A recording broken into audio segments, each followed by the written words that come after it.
দেখুন my dear friend, আমাদের ডিটিস leader Prosenjit মাল দারুণ excited sir my dear friend. দেখুন আমাদের মতিঝিল পার্ক দেখতে সত্যি যারা না এসছেন কত যে পস্তাবেন সেটা আমাদের এই ভিডিওগুলো দেখলেই বুঝতে পারবেন। প্রত্যেকে বলবো লাইফে এনজয় কাকে বলে, মাই লাইফ না করলে বুঝতামই না। কত জায়গা থেকে এসছি, মতিঝিল আজকে এসছি ঘুরতে। ম্যাডাম আপনি কিছু বলেন, কিছু বলেন।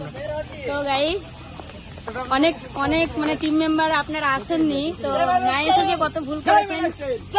রাত্রেবেলাতে নেটটা অন করে রাখবেন, দেখবেন আর বলবেন যে সত্যি কত কিছু মিস করলাম। এই যেখানে এসেছি আমরা নেক্সট গত বছর মানে 1 বছর আগে এসেছিলাম, প্রতিজ্ঞা করে গেছিলাম যেখানে ডিটিসি হয়ে আসবো। তো আজকে এসেছি এখানে ডিটিসি হয়ে, প্রত্যেকটা মানুষকে এখানে আমরা প্রতিজ্ঞা করাবো, ঠিক আছে? কিন্তু আপনারা যদি আসতেন অবশ্যই আপনারাও এই জায়গাতে আসতে পারতেন, প্রতিজ্ঞা করতে পারতেন, হয়তো র্যাঙ্কগুলো জাম্প করতে পারতেন আপনারা। জয় মাই লাইফস্টাইল।